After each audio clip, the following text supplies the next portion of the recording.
Interviewer, 5 presidential candidates, 10 common questions, 5 minutes to answer, 60 seconds to answer the personal issue-based question, a political fast talk, 1 final question, a gong sound. All answers are unedited. This is the 2022 Presidential One-on-One Interviews with Boy Abunda. Good evening and welcome. Our guest tonight is Senator Bongbong Marcos. Senator Bongbong, magandang gabi, welcome and thank you for being here. Thank you very much for the invitation. Magandang gabi sa inyo lahat. Thank you for having me. Let's begin the interview. And let's talk about the environment, specifically the issue of mining, which is one of the most controversial environmental issues. Noong Abril 2021, President Duterte lifted yung 9 na taon na moratorium on granting new mining permits. Ito'y ginawa niya through Executive Order 130. December 2021, ang DNR naman, ang Department of Environment and Natural Resources also lifted a ban on open pit mining. Ito na may ginawa nila through Administrative Order number 2021-40. Pinuri po ito ng mining industry. Samantala, binatikos naman ito ng mga environment and human rights defenders. Ang aking tanong, Senator Bongbong, you're applying to become the next president of the Philippines. If elected, pagtitibayin mo ba ang mga desisyong ito ni President Duterte at sa kanang DNR o ipapawalang bisa? Well, ang mining talaga ay very controversial, pero dapat ang tingin natin dyan, that is also very valuable source of revenue for the government dahil ang laki ng ating mga natural resources dito sa Pilipinas. Dapat siguro, lalo na in these difficult times, we should take advantage of that. However, we have seen some of the disasters that have happened when it comes to mining. Kailangan lang talaga natin iwasan yan, the effect on the environment. We have sufficient regulations and we have sufficient monitoring, but hindi nasusunod. That is always the problem. We have the laws, but we are not able to implement them. We are not able to fully enforce them sometimes. So if we can do that, if we can take care of making sure that the environmental impact is in accordance with the law, then I think we can carefully exploit the natural resources to help the recovery of our economy. Now, when it comes to open pit mining, I think I'm a bit wary about that because it is very difficult to control the pollution that's caused by open pit mining, the leaching that occurs in open pit mining. There are many occurrences that even after the mine has been closed and they have covered it up and they have planted trees or they built houses on it, lumalabas ang lason, may lumalabas na kung ano-ano mga chemical that are bad for the health of the people who are around it. Kaya siguro pag-aralan ngayon natin yan, baka naman meron silang iniisip na bagong teknolohiya na pwede natin gamitin na sasabihin na safe ang open pit mining. But I have been studying this environmental problem that we have had since I was still in school, and open pit mining is one of those operations that talagang it raises alarms when it comes to especially when it comes to exploiting natural resources and allowing the use of open pit mining. Okay, you worry about open pit mining, but you are open to sustainable mining. Absolutely, absolutely. I think it can be done. It is done in very many countries. We will just have to make sure that we are cooperating with the private companies who are involved in this operation. And I think that there are great opportunities to be had, so long as I say we are very careful about it. One of the things that we have in the Philippines is nickel. Nickel is an essential part now of batteries, the battery technology. So that is going to explode, and it already has actually. And that is something that we can take advantage of. We have sources of lithium, also battery technology. So there's so much potential. in all of that. So I think we have to look at everything, because we have been left by the COVID in a very precarious economic situation, and therefore we have to explore everything that we can do to revitalize that. Kung saan tayo pwede kumita in terms of revenue, because napakalaki ng contribution din ng mining industry to our economy. Absolutely, and the estimates are in the billions of dollars per year. We cannot just ignore that, and we should make sure that like in any other industry, that the value and the profits are stay within the community, and those that are working in the mines take advantage of this windfall. So, Senator, to be more specific, doon sa ban na nilift ni President Duterte, doon sa new permits ng mining, that's not a problem to you. Your problem is the open pit mining. Yes. Kasi if we talk about mining, yung mga nagsasabing responsible miners, ilan naman sa kanila, di ba? May mga nangyayari pa na water pollution, yung mga displacement of the locals, at marami pa ba? Yes, but those are the things that we can remedy, because if the mining operation, if we keep it away from, I suppose, the congested communities kung saan maraming tao, it will make things a little better. Another issue about mining that's not spoken about very much are the benefits and compensation of those who are working in the mines. They work in a very difficult and dangerous situation. You're talking about salaries, not just people who were displaced. No, I'm talking about the people who actually go into the tunnels, and marami tayong nagiging casualty dyan. Kailangan natin na balikan, tiyakin naman ang kanilang kalagayan. Let's talk about COVID-19. Senator, sa kasalukuyan po, dalawang bagay ang alam natin tungkol sa COVID-19, tungkol sa pandemya. Ang una, pinadapa na tayo ng pandemya ito. According to DOH, over 3 million cases sa bansa, over 50,000 deaths as of today. Sabi naman ng Johns Hopkins COVID-19 dashboard, more than 300 million cases around the world and over 5 million deaths. Maraming mga Pilipino ang nawala ng trabaho, kabuhayan, at mga mahal sa buhay. Pangalawa po, Senator, aside from being vicious, this virus is unpredictable. Maraming mga variants na ang ating narinig. Alpha, Beta, Gamma, Delta, may Delta Plus, may Omicron. The virus acquires genetic changes. It mutates, in other words. How, ano ang form niya sa susunod, kailan, nobody knows. Ang aking katanungan po, kung ikay papalarin manalo bilang presidente ng Pilipinas, and given the unpredictability and the viciousness of this virus, ano po ang iyong programa pagdating sa COVID-19? Well, when it comes to COVID-19, ang lagi kong sinasabi dyan, I summarize it very simply. I call it jab to jobs. What we first have to do is to get vaccinated. And we have to roll out the vaccines properly. We have to make sure that the vaccines are effective and safe, have been handled properly. And now we have gotten to the point, the last statistic that I saw was 54 million Filipinos have been nabakunahan na, fully vaccinated na. Hindi pa tayo umaabot dun sa tinatawag na herd immunity. Kailangan talaga natin paabutin ng 70-75%. At sana yung kalagayan na nakikita natin sa Europa, sa ibang bansa, kahit tinatamaan ng Omicron, nag-positive, hindi na rin masyadong pinapansin kasi parang flu na lang para sa kanila dahil 95% sila vaccinated.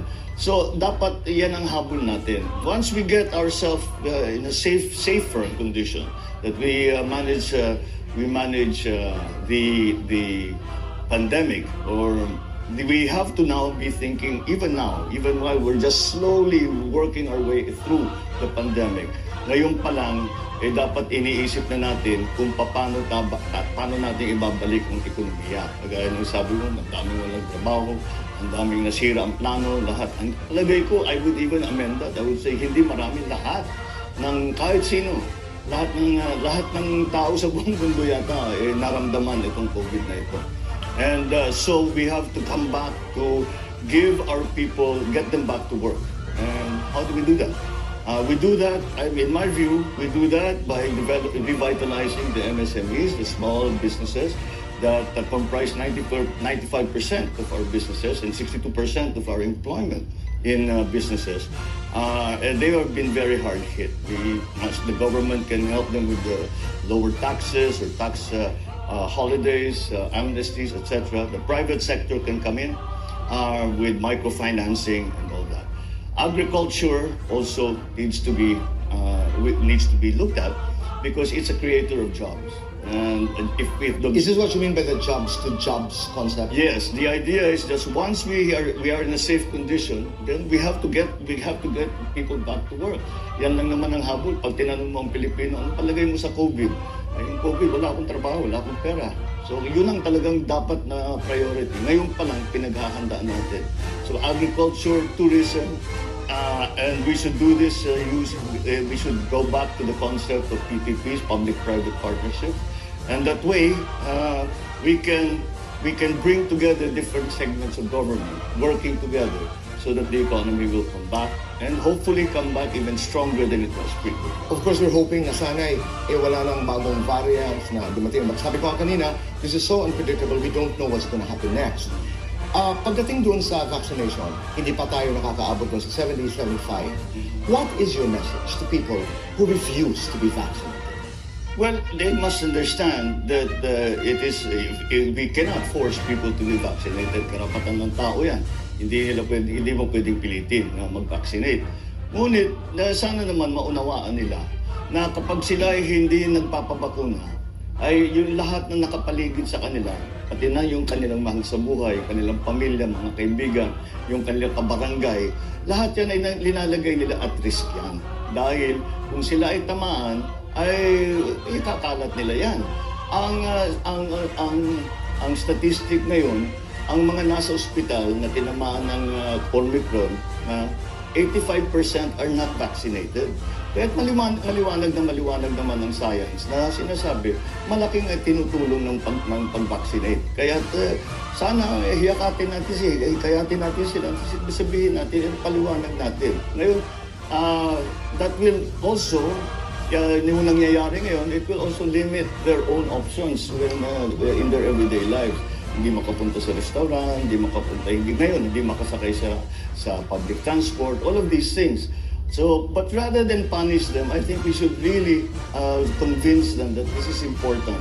It is important for your work, it is important for your community, for your family. You spoke about the socio-economic recovery of people.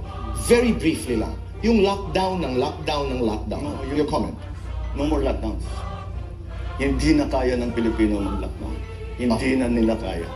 It is too hard. They're going through too much hardship already. They just cannot do it. Maraming nga sinasabi, yung labag sa protocol, sinasabi, hindi na bali magkasakit, basta may kita ako. Let's talk about poverty.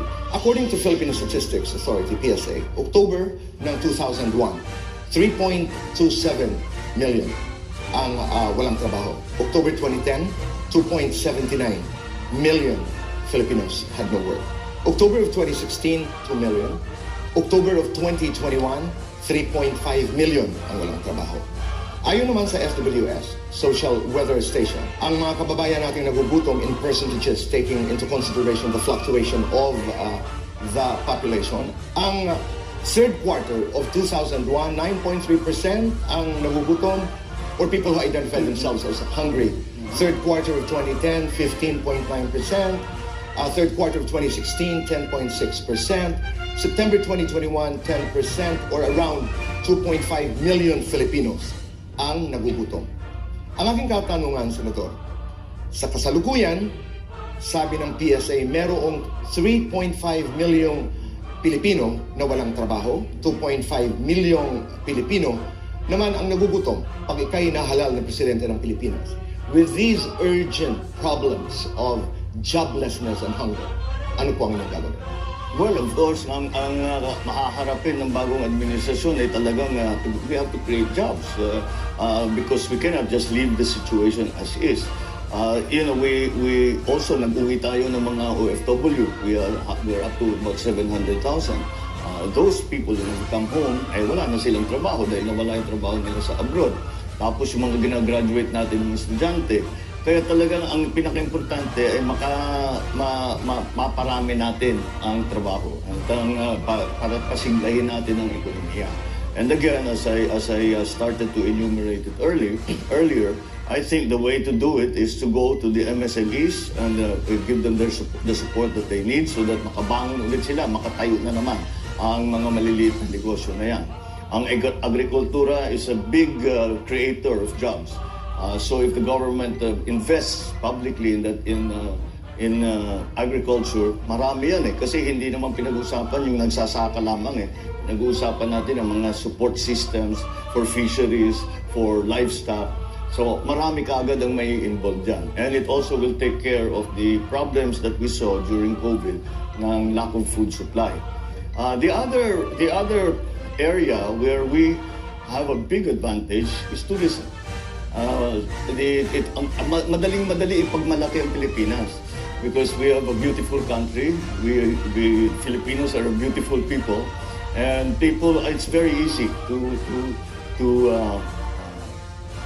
bring the Philippines to foreigners and to explain to them that this is a good place to be. But in the meantime, habang hindi pa lumilipad ang mga eroplano, habang hindi pa nakakabiyahe ang mga turistang galing abroad, unahin lang muna natin ang domestic tourism. Marami naman sa Pilipino because ang napuna ko is that every time that may area na may tourist destination, magbukas lang ng konti, dagsaan kaagad ng tao. And so that is, I think, one of the possibilities that we can enter into. Senator Bongbong, doon lamang sa hunger, pupuntahan ko lang. Dahil 2.5 million are hungry right now. What is I know you're talking about long-term, doon sa paghahanap ng trabaho. We'll talk about it, the small and medium enterprises. Pero ano ang immediate na solusyon mo doon sa mga nagugutom na tao? Ngayon, ayuda pa rin, yung tupad pa rin, yung AX pa rin. Diyan nabubuhay pa ang tao sa ngayon eh. Hanggat yung mga trabahong pinag-uusapan natin, hanggat lumabas na yan at hanggang may pagkakataon na sila na makapagtrabaho ulit, umaasa talaga sila dyan. Can the government afford that? The government, not forever. Certainly not forever. But we still have to find ways. That's why the government talagang nag-realign ng pondo nalipat from other departments dahil para i-concentrate dito. But but even Filipinos understand that hindi ito forever, kaya kailangan may trabaho. Ngunit sa ngayon, hanggat wala pa yung trabaho, talagang umaasa ang tao sa ayuda. May pagkakaiba bang ayuda at saka ang dole out? Hindi. Pareho? Hindi. It's a transfer payment as they call it in economics. It's not. But it's, so magkaiba po yun? Hindi, ganun din. Pareho rin? Pareho lang eh. Dahil walang kapalit. For example, yung basta nagbibigay ka lang ng ayuda. But it is not the same. It is something that it is not the same as yung sinasabi nila. Pagka nagbigay ka lang ng pera, walang mangyayari dyan. Kailangan lagyan mo ng sistema, etc. etc. Pero dito ngayon, iba yung usapan dito. It is an emergency. And so we have no choice. It's an immediate solution. It is urgent. Right now, unless you provide jobs, unless we're fully vaccinated, that's the only solution. Senador, mabilisan lamang because you talk about pagbigay ng suporta doon sa mga small, medium enterprises. Very briefly lang, para maintindihan ng taong bayan, paano gagawin? It comes from the government, magbibigay ng kapital ang gobyerno? I think you will find lahat ng ating mga solusyon, they will involve many sectors of the economy, many sectors of society. In this case, I think the private sector has to be involved. The government cannot do it by itself. Hindi kaya ng private sector na mag-iisa. So, kailangan talagang magsama at magtulungan ang private sector. Kailangan din naman ng private sector yung mga MSMEs. Kailangan naman magandang agrikultura. Kaya basta pareho ang ating ninanais at makagawa tayo ng magandang partnership, sa palagay ko magkakaroon what tinatawag we call synergy between the two forces that are helping the Philippines. Okay. Punta naman po tayo sa OFW, the Filipino migrants. As of September of 2019, ang estimated number of OFWs ay 2.2 million. Ang remittances na naibibigay ng mga OFW sa Pilipinas ay ang sumusunod. 28.9 billion US dollars noong 2018. 30.1 billion US dollars noong 2019. 29.9 billion US dollars noong 2020. And 25.9 billion US dollars as of October 2021. Sa 2018, remittances sent by OFWs accounted for 11% of the total GDP of the country. Sa kabilang dako naman, Senador, may tinatawag na social cost. Ito yung unquantifiable social cost that contributes to the destruction of the Filipino family. Kung ika'y papalarin maging presidente ng Pilipinas, how do you balance the economic contributions of the OFWs and this unquantifiable cost, social cost, that contributes to the destruction of the Filipino family? The ideal is that nobody has to go. That we have enough jobs here in the Philippines na hindi natin kailangan magbiyahe sa abroad. Unless talagang not by necessity anyway. That they have a choice to remain here in the Philippines. May magandang pwesto, di puntahan nila para mas malaki ang kikitain nila. But we have to give them access. The idea is to bring them all home if they want to come home. But of course, we are a long way from that. And you are very right. It's not spoken of very much, but we should speak of it more. Because there is a tear in the social fabric pagka matagal na nawawala ang OFW and with all the problems that it brings. So it boils down to jobs. It boils down to jobs here in the Philippines. And the only way to bring those people home, to bring our workers home, is to provide them with jobs. The 700,000 or so that have been repatriated from other countries, they left the Philippines because they could not find jobs. Now, we have to find them jobs here in the Philippines. And so, patong-patong talaga ang naging problema dahil dito sa COVID. The original concept of OFWs was in the early 70s after the oil crisis, when the Middle Eastern countries suddenly found themselves loaded down with plenty of cash because tinaas nila ang presyo ng langis. And so they went into a building spree. And we're spending, I think Saudi Arabia was spending $10 to $12 billion in 1974-75 a year on infrastructure. We wanted to take advantage of that, and we did. But the idea was they were contractual workers. Pagka natapos yung kontrata, natapos na yung building na ginagawa nila, natapos yung kalsada na ginagawa nila, uuwi sila. Hindi sila may iwan habang buhay, doon na silang magtatrabaho. Unless gusto nila yun. So that was the concept then. But we have become so dependent. As you say, 11% of the GDP is provided by the remittances of our OFWs. Let us recognize the contribution that they are doing to the economy and to the country. Marami mga nagsasabi, mga bagong bayani, sila talagang dapat na malaking utang natin sa kanila. Ngunit hindi natin sila tinutulungan. Now, they have just passed the creation of the Department of Migrant Workers. I think that is an excellent solution. Because pagka nagkakaproblema ang ating OFW, ang DFA ang pinupuntahan, Foreign Affairs, ang Embassy ang pinupuntahan. Ang Embassy, walang budget yan para kumuha ng abogado, para iuwi yung namatay, o para whatever the problems they might have. This department will take care of that. They kumukuha na lang sila kung saan-saan. DOJ, baka meron sila yung abogado. Now the Department of OFW will institutionalize that. So you are for the creation of it. Absolutely. Well, it had been created. Puntahan ko lamang, Senador, yung Bagong Bayani. Because, I have had conversations with teachers. Kasi pag tinatawag nating Bagong Bayani, tama naman talaga, mga bayani naman talaga sila. But somehow, it normalizes the risks of working abroad. Parang, when you say, oy, Bagong Bayani, ang mga OFWs, totoo. But it normalizes and it also negates, it also denies the very reason why they went abroad. Yeah. Tama ho kayo doon, wala namang trabaho kasi maibigay dito. So, ano ho ang inyong, again, it's that balance that I'm trying to say, na Bagong Bayani ka nga, pero napakadelikado naman ng trabaho, karamihan at least. Well, we have to grow the economy well enough so that we can say you have a choice. Kung nais ninyong magtrabaho sa labas, At kung dito sa Pilipinas, o kung gusto niyo sa Pilipinas, may trabaho naman dito. Pero pakiulit lang, Senador, tama ba ang aking pagkaunawa that the ideal for you is Yes. that walang aalis sa bansa na naghahanap ng trabaho? Not by necessity. Not by necessity. Not by necessity. Well, sasabihin na, may trabaho dito, pero may nakita akong mas maganda, 6 months muna. It's a yung choice. kontrata. It's a choice that they must have a choice. These people that have left have no choice because they could not find jobs here in the Philippines.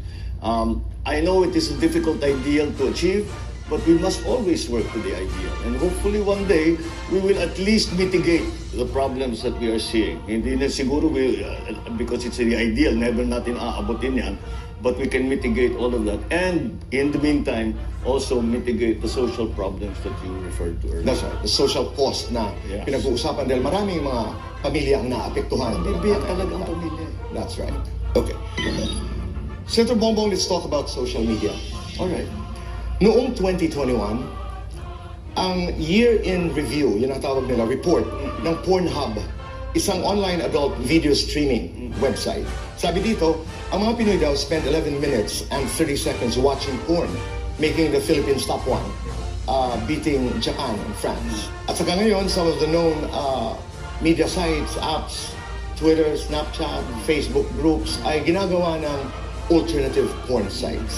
This is a story about this young American songwriter, singer, Billie Eilish. In an interview, she revealed that 11 years old, she was exposed to porn. Hanggang naging addict siya sa porn. She was addicted to porn. And she hooked up with multiple sex partners thinking that it was normal because yun ang kanyang napapanood. And she thought that sex was violent because yun ang kanyang napapanood paulit-ulit. She revealed in her words, "Porn destroyed my brain. I was devastated. I had nightmares. I suffered from sleep paralysis. My mental health was damaged." Last December, she turned 20 and she is on the road to recovery with the help of family and the community and a lot of experts. My question is this, hypothetical, nalaman at na-confirm mo na ang iyong menor de edad na anak is addicted to cyber porn. Ano ang iyong gagawin, number one, bilang magulang? At ano ang magiging pulisiya mo pagdating sa welfare and protection of children? When I happen to have approached this problem, talagang pinag-isipan namin mag-asawa ito. Kasi alam naman natin na we hear of these stories that you have read out. At kinausap namin yung mga anak namin. And to understand, so they understand that this is not normal. Maybe you'll find it entertaining, especially with all your hormones raging as a teenager. But this is not real life, and this shows for you to indulge in all of that shows a little bit of a lack of self-worth. Because sa palagay mo, pwede rin ako dyan. Pwede ko rin gawin yan. Ganyan pala ang tao. Ganyan ang ginagawa ng normal na tao. But what is being done while you're watching pornography is violence against whoever is involved. It's a form of violence, and that is why we are lucky that we have been able to have that talk with our children when they were younger, and I hope that other people will take that example na kausapin ang ating mga kabataan para ipaliwanag, hindi naman talaga totoo yan. Pero pwede mo yung pagtatawanan kayo, tingnan natin yan, that's okay, that's fine. Pero yung sasabihin mo, eto talaga, it's normalized. We have the same problem with violence. There's too much violence. I think people in games, people think that that's normal, that people go around shooting everybody, or in the case of pornography, that people go around doing the things that they see in pornographic films. And so it really, again, is a social problem, and the parents have to be involved in this and in explaining that this is harmful. We have to. The parent teachers are involved. All of the mentors of children have to tell them, have to explain to them that this is not the way we live. How will you put it into policy as president of the country?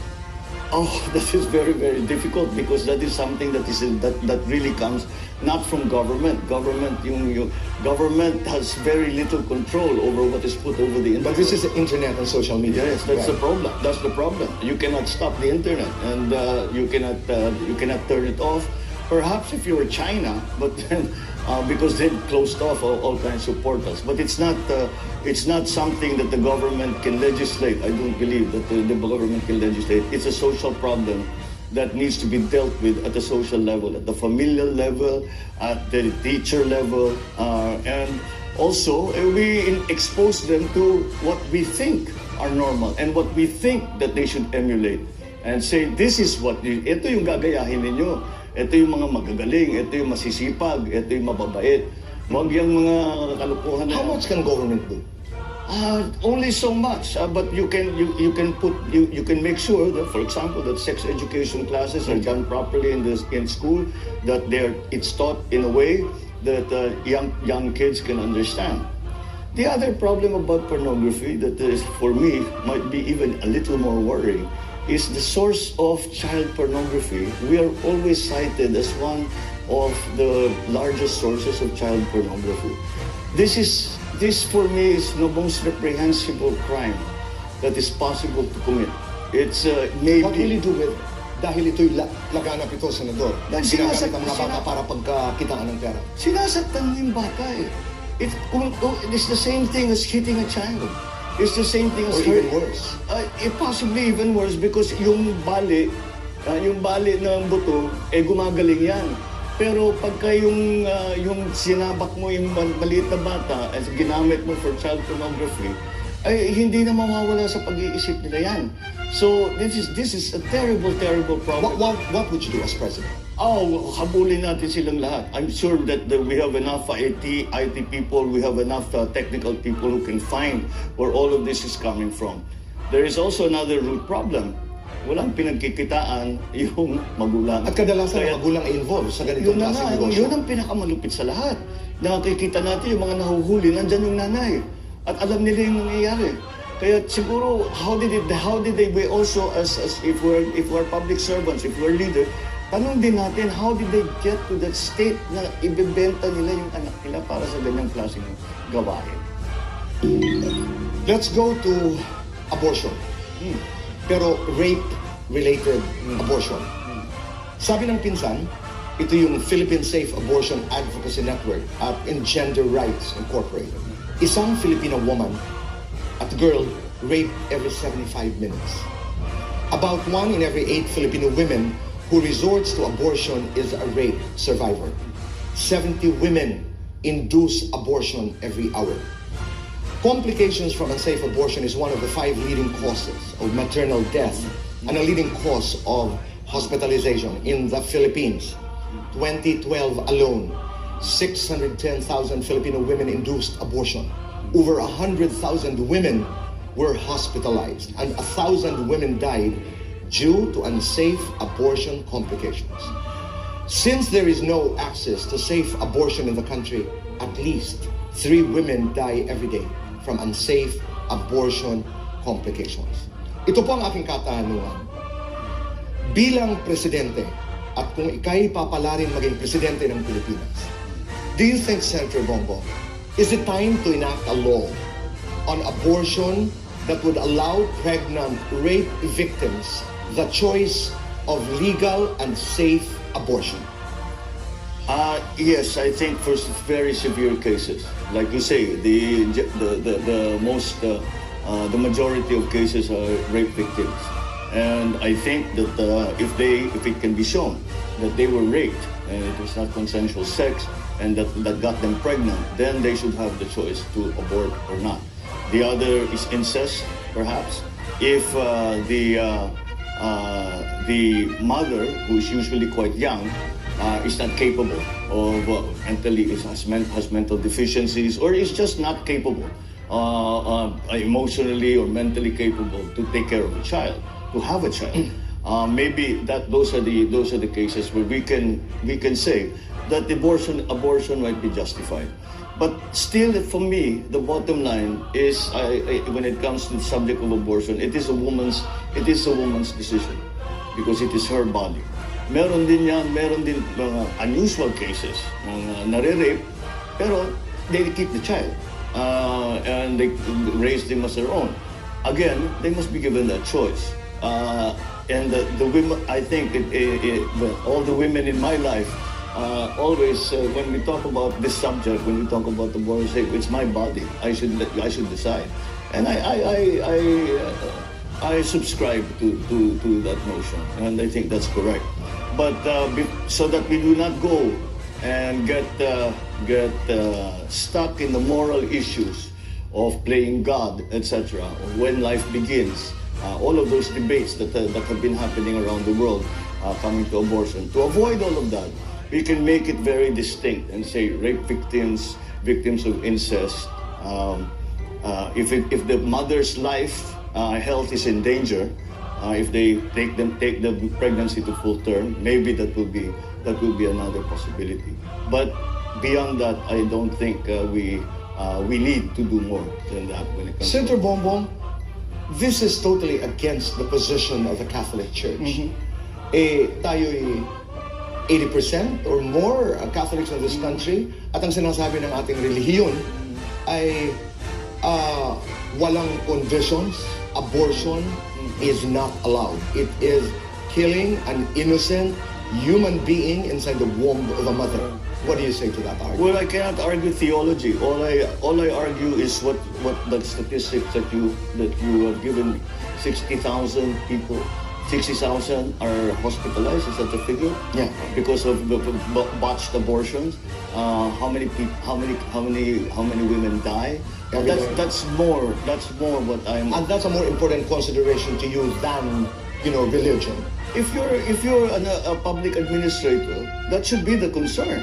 Is this death rate so high? And we can do in one fell swoop, maybe we can avoid a large percentage of that. We should do it. Kasi maraming mga kwento. Halimbawa, I read a story about a woman na mayroong dwarfism na hindi kaya mga anak.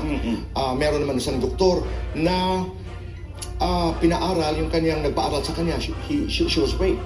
There are incestuous rapes. So, kasi ang inaalaw dito sa Pilipinas ay yung tinatawag na therapeutic abortion. Na halimbawa, ang mga doktor ay nariyan at if you are choosing between the life of the mother to save the mother, you are allowed to do it. Yun ang aking pagkakaunawa. So, in cases, in severe cases, katulad nung sa mga minention ko, you are okay with abortion? Almost certainly, because we want to save the lives of people. We want to save the lives of women. And that's what, in effect, we will be doing if we allow these critical cases to avail of that therapeutic abortion that you mentioned. Again, as a public administrator and as a public servant, what you are looking to is to avoid all of these tragedies. Every single one of these statistics that you have read is a tragedy in itself. It affects the woman involved, it affects the entire family, generally it affects the community, it affects them for the rest of their lives. Senator Bongbong, walang batas dito sa Pilipinas na naglalaman ng iyong mga sinasabi. As President, would you initiate a law that clarifies your position on abortion? Well, if the Congress will pass a law and that is the will of the people, and the majority of the Congress as representing the general populace, if it is their will that we have that, then Let's talk about drugs, Senator Bongbong. Pupuntahan ko yung sinabi ni President Duterte in a speech sa Ozami City, August 2017, and I quote, "I feel so bad about all of these things kasi nalaman ko paano ko makokontrol in 3 to 6 months ang mga generals na police nandiyan, tapos yung mga Bureau of Customs na inaasahan ko, PI, nasa droga. How will I succeed? Nasa droga. Alam ko na nagkamali talaga ako. Now, magtanong kayo, ang Pilipinas, are we or are we not a narcotics country? Yes, we are. Sabi ko, tama yung sila mga kritika ko eh. Sabi mo, noong nagpresidente ka, 3 to 6 months. Hindi ko alam, pagpasok ko, Davao lang kasi ako. So, ang template ko, Davao. may droga, pero sabi ko, maglaro ka doon, patay ka talaga.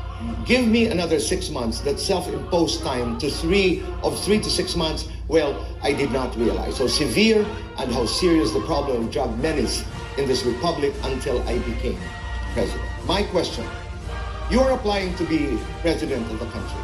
Senator Bongbong, how much do you know about illegal drugs in the country? Gaano kalala ito? Are we or are we not a narco country? Depende sa iyong kaalaman tungkol sa problema ng illegal drugs. Ano po ang programa mo laban dito? Well, nakita natin, unang-una, kailangan natin ituloy ang war on drugs kung tawagin. Because the problem continues to exist. Nandiyan pa rin ang problema. Kung itatanong mo, I don't know what a narco state is, but we have seen, I think everybody can see the influence of the drug lords in our everyday lives, in our political lives, in our economic lives. And so, talagang insidious. Kaya actually, yung nag-uusap kami ni President Duterte noon, sabi niya talagang hindi ko na-imagine na ganito kalalim at ganito kabigat ang problema ng droga. Kaya para sa akin, kailangan natin ipagpatuloy ang laban kontra sa droga. Ngunit, siguro nakita natin na talagang sinagad ni Pangulong Duterte ang pag-enforce ng mga batas against drug dealers and drug addicts. And I think we're beginning to realize that enforcement only takes you so far. Kailangan natin din pag-aralan ang prevention at saka ang cure. Ang prevention, ang pagtuturo sa ating mga kabataan na huwag silang papasok sa ganyang klaseng bisyo, sa ganyang klaseng buhay at masisira at mawawasak ang kanilang buhay. Kailangan paulit-ulit natin sinasabi all the way to grade school, paulit-ulit through high school na hindi talaga, na naririnig talaga nila yan. And the other thing is yung cure. Pagka sumabit na talaga yung tao, na-addict na, meron tayong rehab naman. When we treat them properly, we should expand our rehabilitation facilities. Not just regional, which hanggang bawat probinsya siguro dapat meron. Dahil malala talaga ang problema. And I think it's not a problem that will be solved by only the police, only maybe the military, because we see, tingnan mo ng example ng United States, trilyon na ang ibinayad nila, ang ginastos nila para tanggalin para labanan ang drug war. Nandiyan pa rin, even more than ever. Do you consider it a health issue, right? Oh, most certainly. Because talaga naman, hindi tumatagal ang mga adik eh. Their health is always at risk. They are not productive. They are not productive members of society. They do not even help themselves. What they are doing is destroying themselves. So yes, it is a health issue. It is a social issue. It is one of the great problems that we face in the modern world. When does it become a crime? When does the drug problem become a crime? A crime. For me, I think that we should treat addicts as patients and people in need of a cure. It becomes a crime when you are involved in the distribution, the sale of illegal drugs. That's when it becomes. You discussed kanina yung implementation, sinagad yun, pero kailangan merong prevention at saka cure. Policy-wise, anong gagawin niyo po? Ganun talaga. Patibayan natin yung rehab kaagad. Dahil yun na nga, yung sa rehab. That's cure, ang rehab. Yung cure ang rehab, kasi marami na tayong addict. Kaya the President often quotes the statistical, he has 4 million addicts in the Philippines. And if we take that at the face value, that's 4 million people who need our help. So we have to give them that help. And so we have to put into place the system of rehabilitation. There are many ways of doing it. There are plenty of lessons to be learned from other countries. And let us learn those lessons and apply them. What is applicable to the Philippines, let us apply them quickly. The president's figure of 4 million was, I think, when he was beginning as president, because right now, the latest data we have is at about 1.7 million. Kanina, Senator, tinatanong mo kung anong narco country. By definition, it is a country where the economy is controlled by drugs. I don't think we are there yet. We are not. Yes, but we could be if we do not do something quite effective in the next few years. Sabi niyo po, ipagpapatuloy ko ang war on drugs. Yeah. Is it going to be bloody? Well, even in the enforcement side, my idea is to make it more focused. Because medyo wholesale ngayon ang enforcement. I-focus natin dun sa mga malalaki talaga. Doon, kilala naman ng lahat yan eh. Malalaman talaga eh. Even a normal person, they know who the drug boss is in their community. So, yun ang i-target natin. Wag na yung pagkaraniwan na. Senator Bongbong, let's talk about utang, Philippine debt. Yes. I'd like you to listen to these statistics from the Bureau of the Treasury. Nang matapos ang termino ni President Erap, ang utang ng Pilipinas ay 2.6 trillion pesos. Nung natapos si President Arroyo, ay 5.1 trillion pesos.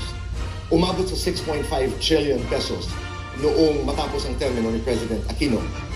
As of end November 2021, ngayong administration of President Duterte, total Philippine debt is 11.93 trillion pesos. Naririnig natin yan na hindi pa ipinanganganak ang nagbabayad ka na ng utang dahil sa laki ng utang ng Pilipinas. Katanungan ko ito. Kung ikaw ang papalaring manalo bilang presidente ng Pilipinas, how do you intend to pay the national debt of the country? By revitalizing the economy. There's no other way. There is no other way to do it. We have to create value in our economy, and that value will be what we will use to service those debts. Hindi naman siguro kailangan, lalo na ngayon na medyo hirap tayo. Although if you look at the overall statistics globally, we are at about under 60% ratio to GDP. Debt to GDP. Debt to GDP. There are other countries that are close to 100. Meron pang lampas sa 100, nagwa 120%. So we are in a relatively good position, but we find ourselves in this quandary now because of COVID, and we really had to fund a lot of what we were doing to battle COVID by borrowings. Now, the only way that we can recover from that is to, as I said, revitalize the economy. People, you and I are the same. Takot na takot sa utang kasi yun ang ugali naman ng Ilocano, ayaw talaga may utang. But in the business world, to maximize whatever funding you have, you take on some debt so that imbis na 100,000 ang pera mo, nakakuha ka ng 200, 300 na utang, marami ka, mas lalo ka magagawa, mas masigla, mas magandang negosyo mo, madali mong bayaran yung utang.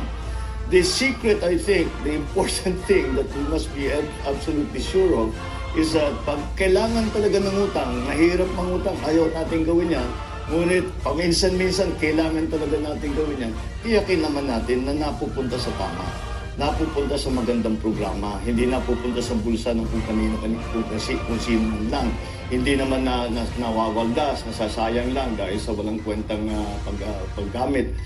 We have to make sure that the debt that we are taking on is put to good use so that it generates something in the economy, so that we have something, not only do we make a profit out of it, but we're able to service the debt. It's the implementation really of the pagda-download ka ng utang is the implementation really of how that funds are used that is going to decide whether or not malulubog ka sa utang o yung utang mo ay pagagandahin ang takbo ng ekonomiya. Diretsahin na ho natin. Dahil there was a time, I'm not sure if this is still happening, but 20% of the national budget would go to debt management. Pero may mga data tayo na nagsasabing, I think this was published, that 20% of the national budget goes to corruption. Yes. 20% of the national budget goes to corruption. Well, that's exactly what I'm talking about. If it's going to go into corruption, wala talaga, palubog na tayo ng palubog. The corrosive effect of corruption in the private sector, in the public sector, in any kind of transaction, immediately destroys the transaction. What would you do as president? Well, you have to tighten up our checks and balances to make sure that the money that we are getting is getting and paying interest on is used for good things, proper things. It's handled properly. As I said, it's not hindi nababawasan ng mga korap. Buo ang pagpadala mo sa ipapadala mo sa programa at maganda yung programa na pinaglagyan mo ng pera na yun. We have normalized the concept of SOP in this country. Yes. What do you do to that? Well, you just have to minimize it and you have to put it. But it cannot be totally eradicated, just mitigated. Corruption is not a Philippine condition. It is a human condition. There are dishonest people and wherever you go. And there will be always somebody who's trying to finagle the accounts, who's cooking the books na para meron siyang mabulsan. So, pero kailangan bantayan ng mabuti yan. And that's something, the idea of SOP, that is also comes from the efficiency of government. Why do I say that? If the government's very efficient, very streamlined ang trabaho, walang fixer. Di ba? Wala kang kailangang bayaran. Dahil, normal yun eh. Kukuha ka ng passport, kukuha ka ng lisensya, maglalakad ka ng permit ng papeles mo.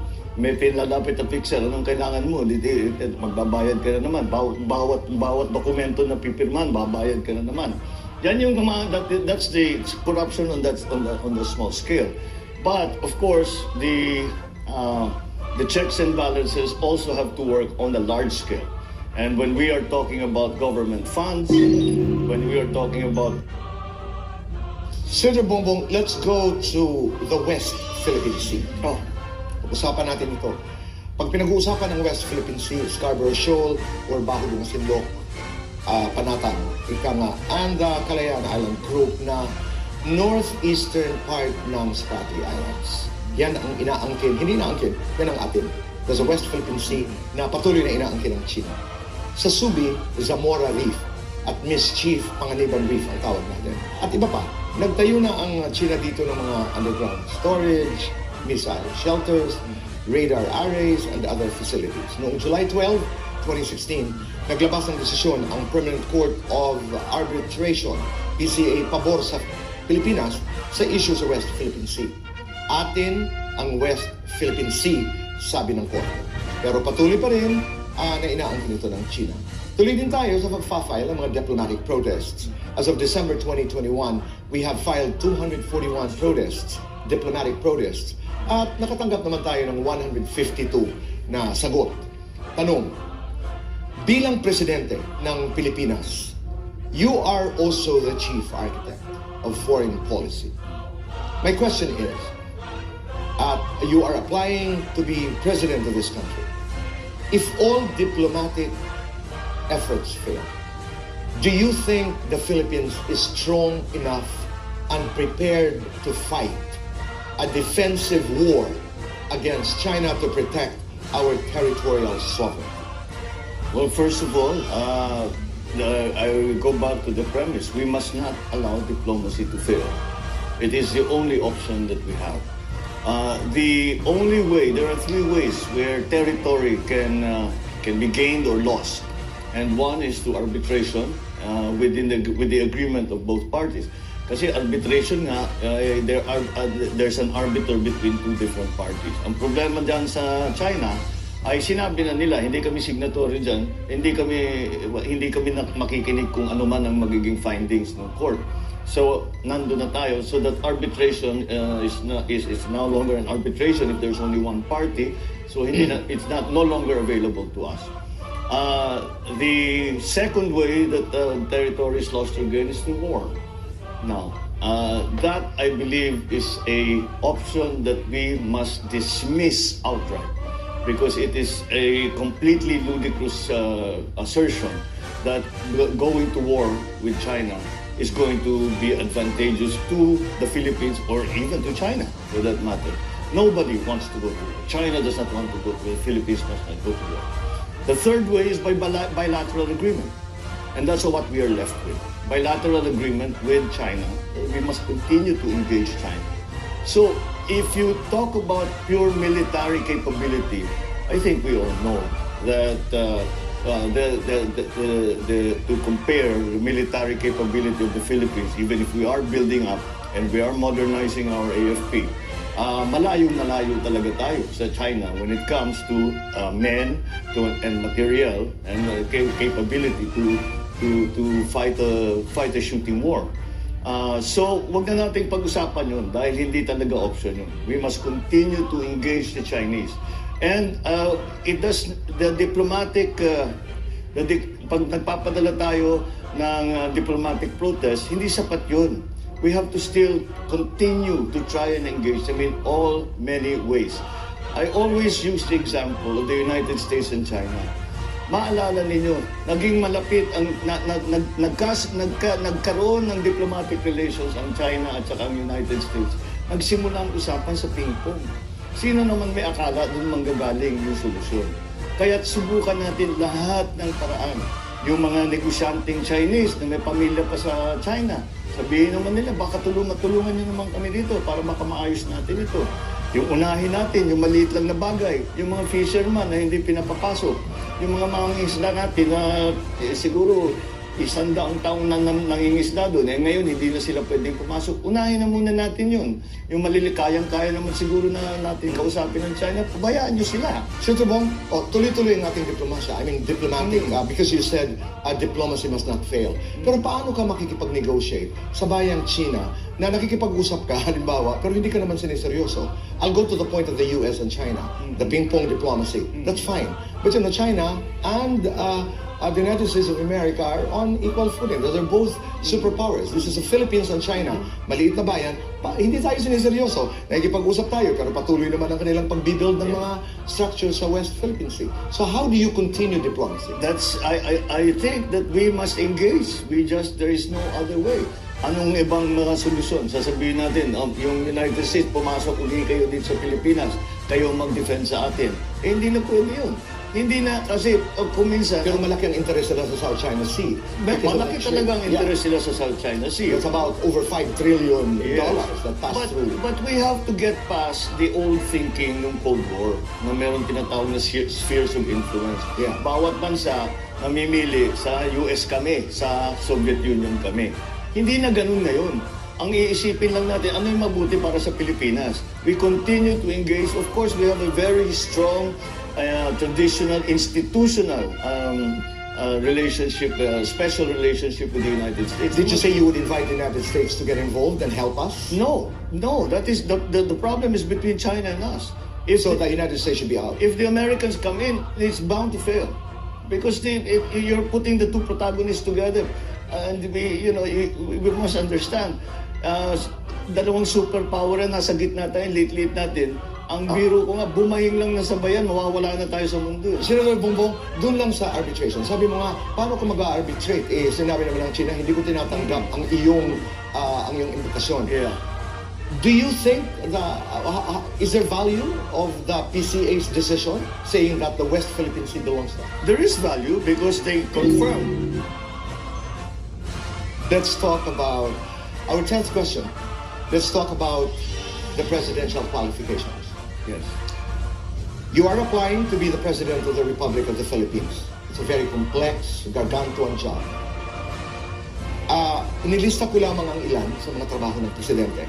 Head of Government, Chief Architect of Foreign Policy, Commander-in-Chief of the Armed Forces of the Philippines, signs budget, manages finance, appoints justices, recommended by the Judicial and Bar Council, confers National Artist Awards, manages disasters and pandemics, fights drug wars, head of her political party, has power over aliens, has power of eminent domain, practices general supervision over local governments, and pardons convicts. That's how complex, napakalawak, napakalaki, how daunting ang trabaho ng isang presidente. Samantala, sa ating saligang batas, Article 7, Section 2 of the 1987 Constitution, ang qualifications para maging isang presidente ay mga sumusunod. Number 1, natural-born Filipino. Number 2, a registered voter. Must be able to read and write. Number 4, 40 years of age at the day of the election. Number 5, must have resided in the Philippines 10 years before the election is held. Right now, as we talk, Senator Bongbong, napapanahon na ba para amyendahan ang provision na ito ng saligang batas? Oo, hindi, bakit? Dahil palagay ko hindi. Dahil the concept behind the way the Constitution has approached the qualifications for president is to come from the point na sinasabi anyone should be allowed to be president. Dahil mahirap, hindi nakapag-graduate pero marunong naman, dapat pwede, kung talagang kaya, pwede siya maging pangulo. Hindi kailangan ng mga maging mayaman, hindi kailangan maging sikat, all of these things. And that's the idea behind that. But we also have to recognize that I agree, everyone should be allowed to be president. But not everyone can be a good president. So we have to pick the fix, if you want to call it that, for that is not to amend the Constitution and to amend the qualifications for president. It is to change the political system in terms of our choice of candidates. Dahil yung multi-party system, kahit na lang sino pwedeng magtayo ng partido basta may pera siya. At tatakbo, maging presidente, wala namang hindi talaga marunong, hindi namang qualified, walang magawa. Dati, nung two-party system tayo, we had the liberal and the nationalista. Within the parties, everybody wants to be president. Lahat yan gusto mag-senador, mag-governor, mag-mayor. Pero sa loob ng partido mismo, ay namimili na. Tinitingnan sino bang pinakamagaling talaga dito, sinong ilalaban natin, sino imamanok natin na pwedeng senador. So pagpili ng isang partido, sasabihin nila, eto mga kandidato namin, ang parang mong sinasabi, eto na yung pinakamagaling talaga sa amin. Ngayon, dun sa kabilang partido, ganun din ang ginagawa. Kaya kung sino man, puro magagaling ang mga kandidato dahil pinagsabong na yan sa loob ng partido. So lumabas ang pinakamagagaling, ang pinakamekaya, kahit sinong mahalal, marunong. And that, I think, is the way we can, the way that we can. I was a great proponent of the multi-party system because of my experience studying abroad, where I see that it has worked. But it has not really been a successful experiment. So you are for the two-party system in the Philippines? I think because we lack the political maturity yet in the Philippines to understand that ideology must play a part in the multi-party system. Yan po ang ibig sabihin nyo na ayusin natin ang ating political system by going back to the two-party system. I think that para nasala na yung mga kandidato na parang Great Britain, for example. There's a quote that says, every prime minister, there is no amateur who becomes a prime minister because you have to be an MP. Yes. You have to be an MP to be nominated to be prime minister. You wanted to say something, Senator? Well, the difference between that and the two-party system is that their party stands for something. When you talk about the Conservative Party, they're conservatives. You talk about the liberal, they're liberal. The Democrats and the Republicans may stand sa taxes at saka sa abortion. The Green Party in Germany started off as an environmental party for environmental issues.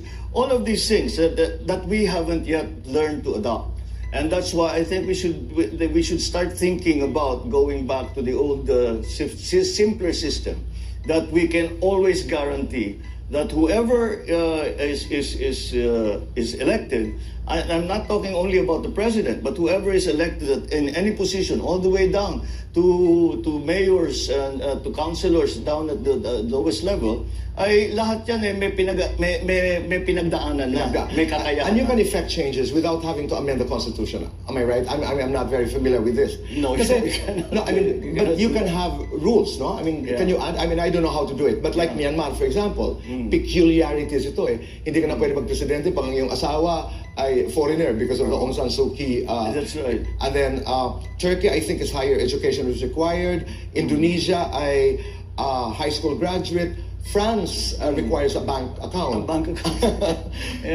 So, titingnan mo ito bilang presidente. But you're already discounting a large part of the population. Now, if like Turkey, you say you need to have a college, you need to have a college degree, then are you sure that every single citizen has access to a college education? If that's so, baka pwede yun. But we cannot guarantee that. You are, again, as I said, excluding immediately with no reason except their educational attainment, a large part of the population, malay mo yung isa doon genius na napakagaling na aayusin lahat ng That one and many other requirements. Ang dami nilang mga requirements. Let's now go to the personal issue-based question, Senator Bongbong. According to Amnesty International, during your father's presidency, from 1972 to 1981, about 72,000 were imprisoned, 34,000 were tortured, and 3,240 were killed. Tanong, itong data ba na galing sa Amnesty International, Senator Bongbong, ito ba ay pawang kasinungalingan lamang? Well, I do not know how they generated those numbers, and I haven't seen them. But let us ask Amnesty International to share that information that they have, and maybe it will help us make sure that the system works, and what alleged abuses occurred should not occur again. I think that's the only way that we can remedy that situation. Now it's time to do our political fast talk. Okay. We have 60 seconds to do this. Senator Bongbong, bakit hindi dapat iboto si VP Leni Robredo? Are you going to ask me this of each of the presidential candidates? Well, I'm very hesitant to answer that because I do not believe and I do not indulge in negative campaigning. Okay. But I will go this far, and I will say that I believe that none of the other candidates have yet come to the conclusion that unity, ang pagkakaisa, ang ating pangangailangan. At doon magsisimula ang ating pagbalik na dito sa krisis ng pandemya. So that's your answer to Mayor Isko, Senator To Lacson? all of them. I said because and Senator Pacquiao. And because of they have not seen that unity is a critical part. Okay. Then they have not been able to come up with a specific program, a detailed program for what we will do in the next years to recover from. Bakit ikaw ang dapat iboto? Well, it's a converse of that because my message is about unity. Narito na po tayo sa ating final question, answerable in 60 seconds, and I don't get to follow up. Okay. And the question is, March 19 of 2018, President Duterte withdrew the Philippines from the Rome Statute. When the withdrawal took effect on March 17, 2019, ang Pilipinas was no longer a member of the International Criminal Court, ICC. The withdrawal happened matapos si anunsyo ng then ICC prosecutor Fatou Bensouda ang pagbubukas ng preliminary examination sa Pilipinas with respect to the alleged crimes against humanity na nagaganap sa bansa dahil sa war on drugs. The President has threatened to arrest the ICC prosecutor if she conducts activities here in the Philippines because we are no longer an ICC member and the ICC has no right to do any investigating. November 10, 2021, the Philippine government requested a deferral of the ICC's request for examination under the principle of complementarity, claiming that the country had begun its own investigations. The current ICC prosecutor, Karim Khan, in a document dated November 18, sabi niya they will temporarily suspend its investigation into the Philippines as it assesses the scope and effect of the government's request for deferral that cited the investigations being done ng ating Department of Justice. Human rights advocacy groups are urging the ICC to proceed with the investigation, to not further delay justice for the victims. The question is, hypothetical, sumulat ang ICC prosecutor na si Karim Khan at nagre-request na siya at ang kanyang team ay pumunta dito sa Pilipinas para simulan ang preliminary investigation sa di umano'y mga krimen laban sa sangkatauhan na may kinalaman sa war on drugs ni President Duterte. Ano po ang inyong gagawin? Papayagan mo ba sila pumunta dito sa Pilipinas? Oo, hindi, at bakit? Papayagan ko sila dito, pero magturista lang sila. Dahil ang pagkaunawa ko sa ICC, the ICC is there pagka walang judiciary na nag-ooperate sa isang bansa. dahil nagkagera, dahil nasira lahat, the economy has collapsed, etc., etc., for whatever reason. Diyan papasok ang ICC. We have a functioning judiciary. And that's why I do not see the need for a foreigner to come and do the job for us, to do the job for our judicial system. Our judicial system is perfectly capable of doing that. And it also raises a great many questions about jurisdiction and sovereignty. What is their jurisdiction to come here into the Philippines and conduct an investigation? Is that not a violation of our rights as a sovereign nation in the community of nations? Those questions need to be answered before they can be allowed in any investigation. Senator Bongbong, maraming salamat. Oh my, that went very quickly. Maraming Salamat. Thank you for your time. God bless you at mabuhay ka. Thank you very much. Maraming salamat. At sa inyong lahat na sumama sa aming pag-uusap ni Senator Bongbong, maraming salamat. God bless you. Stay healthy. And good night. Mabuhay ang Pilipinas.